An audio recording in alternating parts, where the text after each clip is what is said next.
우리 주님께서 사도 바울에게 그리스도인들은 어떤 사람이다라고 하는 정의를 내려주신 게 오늘 본문이에요.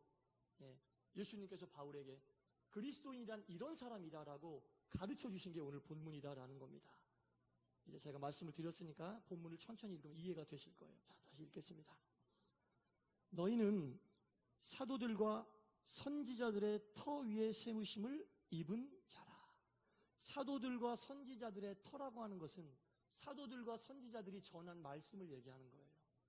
그리스도인이라 함은 사도들과 선지자들이 전한 말씀의 터전 위에 세움받은 사람을 그리스도인이라고 그러는 거예요.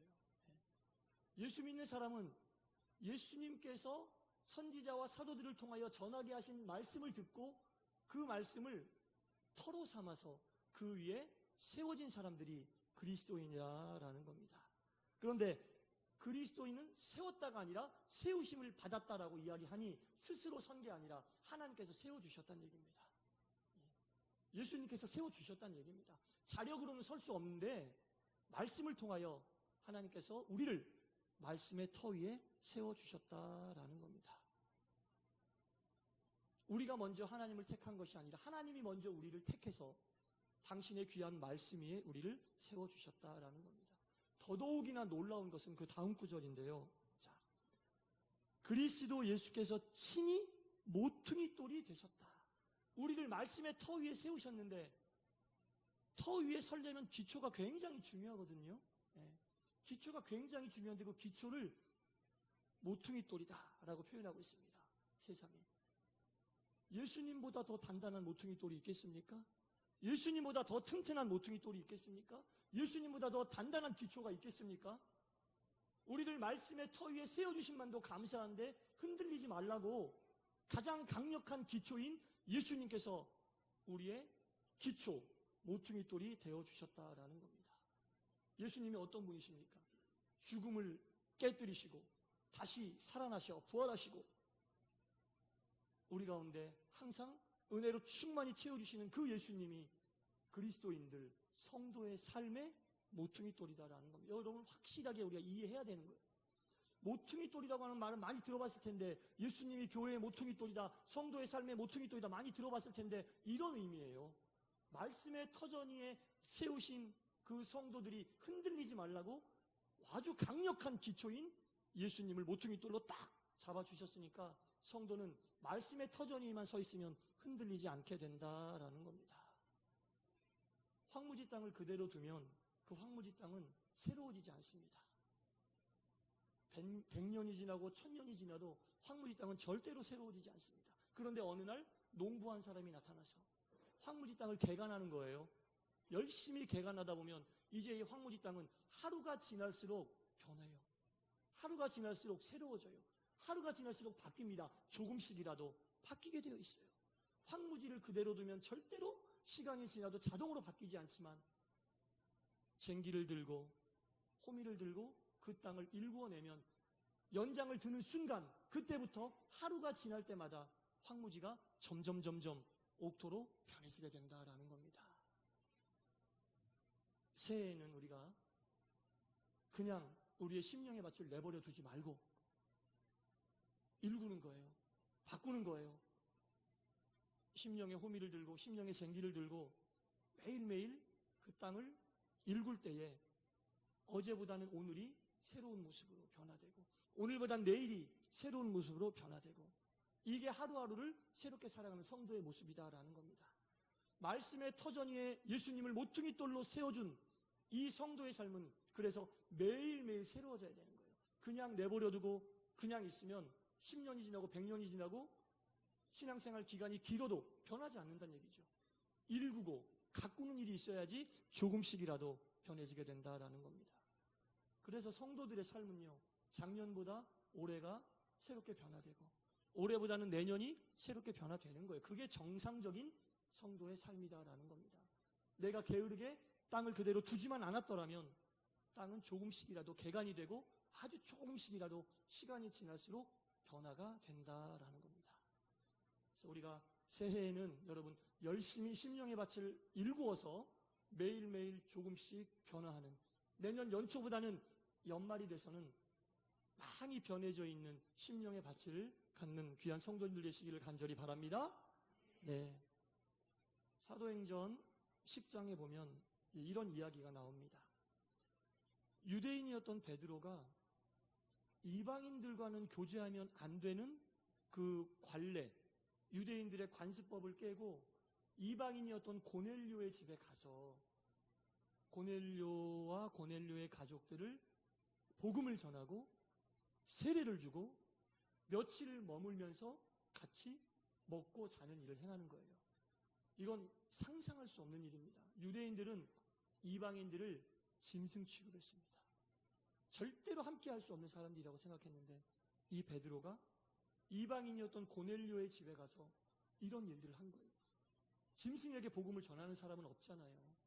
근데 베드로가 짐승처럼 여겼던 이방인들에게 말씀을 전하고 그들에게 세례를 주고 그들과 함께 며칠 동안 머물면서 먹고 같이 잠을 자고 생활을 하는 겁니다. 베드로가 왜 이렇게 했을까요? 하나님의 명령이었기 때문에, 꿈으로 보여주신 하나님의 명령이었기 때문에 베드로는 순종했습니다. 하나님의 명령을 받기 전까지 베드로는 자기가 한 이 일들, 이방인들과 함께하고 먹고 생활하는 것은 정말 하기 싫은 일이었을 거예요. 이방인들 근처에도 가기 싫었을 거예요. 하기 싫은 일을 지금 베드로는 하고 있는 거예요. 이 하나님의 명령을 받은 이후에 절대로 하기 싫었고 거들떠보지도 않았던 그 일을 하나님의 명령을 받은 이후에 지금 몸으로 행하고 있는 겁니다. 고넬료의 집에 가서 직접 말씀도 전하고 세례도 주고 먹고 마시면서 하나님 말씀을 순종하고 있는 모습. 이전에 베드로에게서 볼 수 없었던 그 변화된 모습이 나타나기 시작한 겁니다.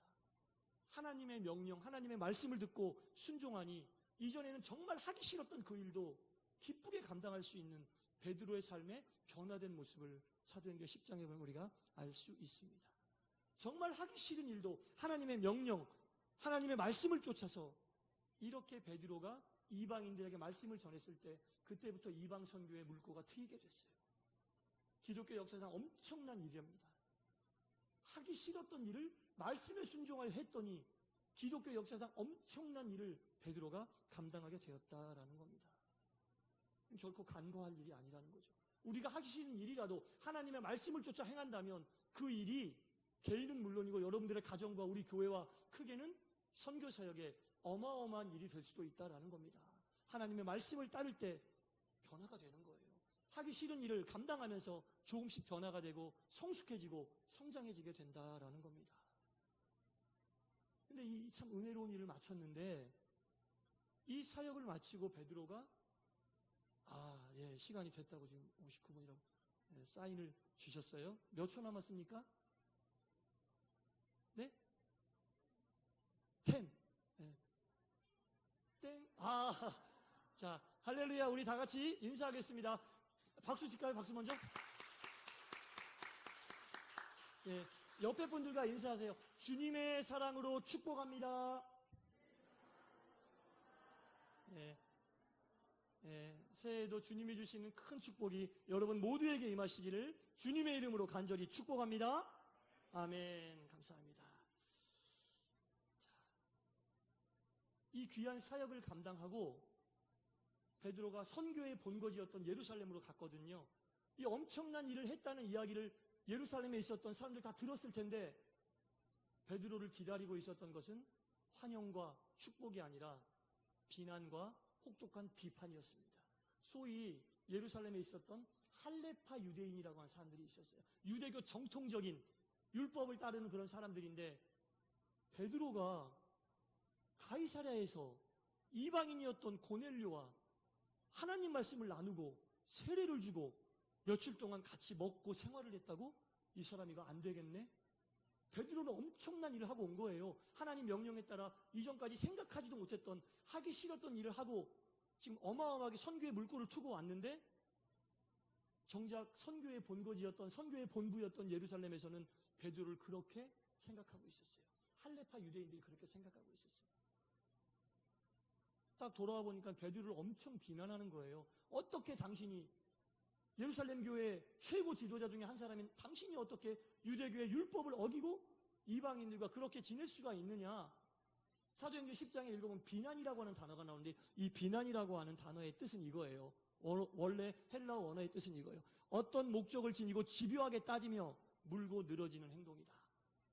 베드로가 한 그 행동만을 바라보고 이 할레파 유대인들이 베드로를 공격하고 비판하는 겁니다. 감당할 수 없는 비판의 중심에 베드로가 지금 서 있는 거예요.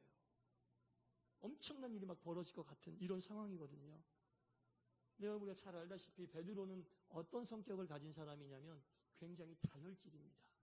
성경에 나오는 다혈질을 가진 사람 중에 둘째가라면 서러운 사람이 베드로입니다.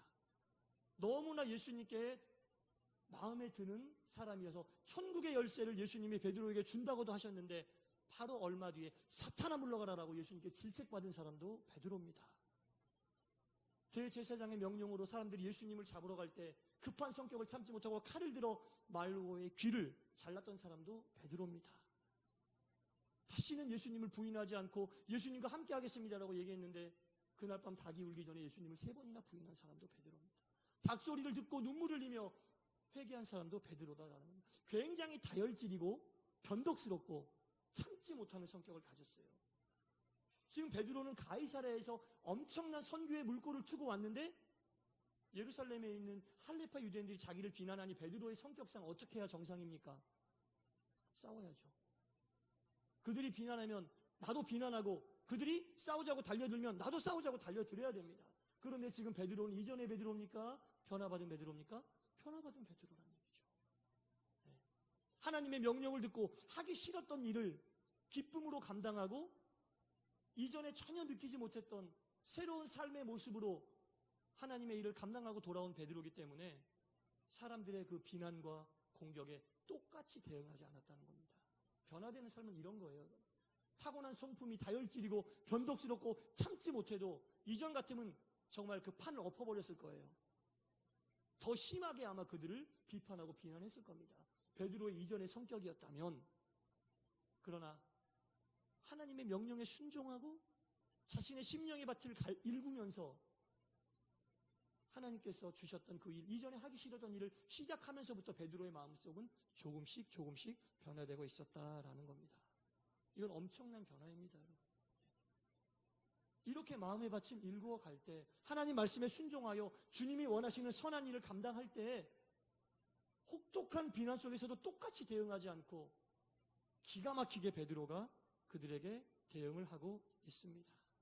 어떻게 대응을 하는지 한번 살펴보도록 하겠습니다.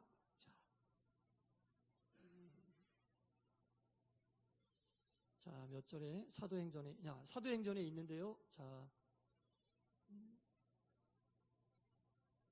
제가 형광펜을 칠해놨는데 사도행전 4장 2절부터 4절까지 제가 읽어드릴게요. 들으세요. 사도행전 지금 상황은 다 이해가 되시죠? 상황은 이해가 됐는데 자, 베드로가 어떻게 그들에게 대항했는지 옛날의 성격대로 대항하지 않고 이렇게 대항했어요. 베드로가 예루살렘에 올라갔을 때 할례자들이 비난하여 이르되 내가 무할례자들의 집에 들어가 함께 먹었다 하니 이해되시죠? 함께 먹었다 하니 베드로가 그들에게 이 일을 차례로 설명하였더라. 이렇게 나옵니다. 그 다혈질인 베드로가 공격 대 공격, 비난 대 비난으로 반항하지 않고 그 할례자들이 어떻게 무할례자들하고 함께 지낼 수 있느냐라고 얘기했을 때 베드로가 그들에게 이 일을 차례로 설명하였다. 차례로는 조목조목 설명하였다. 이렇게 나오는 거예요. 이건 엄청난 변화입니다, 여러분. 엄청 새로워진 겁니다, 여러분. 말씀에 순종하여 선한 일을 하면 이런 변화가 생기는 거예요. 이렇게 변화되는 겁니다. 더 기가 막힌 것은 그 할레파 유대인들이 이런 변화된 베드로의 모습을 보고 어떻게 반응했냐면 사도행전 10장 18절 말씀 읽어드릴게요.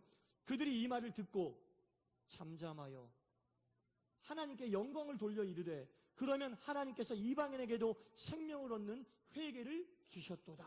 이렇게 얘기합니다. 엄청난 거 아닙니까? 일촉즉발의 비난을 통해 당장이라도 전쟁처럼 싸울 것 같았던 할레파 유대인들과 베드로가 변화된 심정으로 그들에게 똑같이 대응하지 않고 조목조목 자기가 한 일과 하나님의 말씀을 따랐던 일을 설명하니 그 말을 들었던 이 할레파 유대인들도 잠잠하여졌다. 하나님께 영광을 돌렸다. 그리고 자기들 입으로 얘기하는 거예요. 당신이 한 일이 이방인에게도 하나님께서 생명의 회개의 기회를 주신 것입니다 라고 자기들이 먼저 베드로가 한 일을 하나님의 일이라고 칭송을 하고 있는 거예요. 이것은 베드로에게 사과했다는 의미도 있는 거예요. 변화된 베드로로 인하여 여러분 예루살렘 교회 전체가 바뀌고 있습니다. 이전에 하기 싫었던 일을 하나님의 말씀에 순종하여 했더니 자신도 변화된 삶을 살았으면 물론이고 주변도 놀라운 변화의 현장으로 바꿔버린 것이 바로 베드로의 새로워진 모습이다라는 겁니다. 우리에게 주는 교훈이 뭐겠습니까, 여러분? 우리가 변화된다라고 하는 것은 말씀을 쫓아 옛날에 우리가 하기 싫었던 일들이 있지만 하나님이 하라고 하시면 해야 될 당위성이 있고 반드시 해야 될 만한 일이라고 생각이 되면 말씀을 쫓아 순종하는 겁니다. 그러면 내 심령이 새로워지고 이제까지 느끼지 못하고 체험하지 못했던 새로운 나의 모습을 발견할 수 있고 그분으로 인하여 그분 주변이 이렇게 같이 변하게 된다는 겁니다. 나로 인하여 우리의 가정이 나 하나 새롭게 되는데 우리의 가정이 새롭게 되고 나 하나 새롭게 되는데 우리의 교회가 새롭게 되고 나 하나 새롭게 되는데 이 사회가 새롭게 되는 정말 한 사람이 새로워진다는 게 어마어마한 파급력이 있다라는 겁니다. 새해를 맞이하면서 다른 여러 가지 여러분 계획 세우고 바꿔야지 그런 것들이 있지만 여러분 오늘 이 베드로가 변화된 모습들을 보면서 하기 싫었던 일은 하지 않고 하고 싶었던 일에만 집중하면서 하고 싶은 일을 하지 못했을 때 막 스트레스 받고 열받고 그랬던 우리의 모습에서 하기 싫었던 일이지만 말씀을 쫓아 우리가 하나님 말씀에 순종하여 그 일을 감당한다면 우리도 변화되는 물론이고 우리 주변도 온전히 변화시킬 수 있게 된다라는 겁니다. 사랑하는 성도 여러분, 새해에는 우리가 마땅히 해야 될 일을 하기 싫다는 이유만으로 밀어놨던 일들이 있으면 그거 하시기 바랍니다. 마땅히 해야 될 일이지만 하기 싫어서 밀어놨던 일들 그거 말씀을 쫓아 기도하면서 실행하시기 바랍니다. 그 일을 실행했을 때 2023년도 보내지만 2023년이라고 하는 여러분 인생의 벽돌이 제자리를 찾을 수 있습니다. 그거 하셔야지 제자리를 찾을 수 있고 2024년도라는 벽돌이 제자리를 찾은 2023년도 벽돌 위에 제대로 올라갈 수 있습니다. 그래야지 든든한 집을 세울 수 있는 겁니다. 그리스도인들이 뭐라고 그랬어요? 본문에 사도들과 선지자들의 터 위에 세우심을 받은 건축물이다, 집이다 그렇게 말씀드렸잖아요. 이러한 변화가 우리 가운데 있기를 바라고 우리 개인에게 있고 여러분들로 인하여 여러분들의 가정에 있고 우리 교회에 있고 결국 이 나라와 이 민족까지도 새롭게 하는 귀한 초석이 되는 여러분 모두가 되시기를 주님의 이름으로 간절히 축원합니다. 기도하겠습니다. 주님, 그리스도인은 사도들과 선지자들의 말씀의 터 위에 세우심을 받은 아름다운 건축물입니다. 매일매일 조금씩이라도 말씀의 터전 위에 세워진 건축물이 새롭게 변화되게 하여 주옵소서. 오늘 기둥을 세웠으면 내일은 석가래를 놓고 내일 석가래를 세우면 모레는 지붕을 세워서 시간이 지나고 흐를수록 조금씩 더 아름다워지는 귀한 건축물이 되게 하여 주시사 그러한 변화가 끊임없이 일어나 2024년도 연초보다는 연말에 가서는 참으로 은혜롭고 아름다운 말씀의 터전 위에 세워지는 귀한 은혜로운 건축물을 만드는 동산의 모든 성도님들 되게 하여 주시옵소서. 예수님 이름으로 기도드리옵나이다.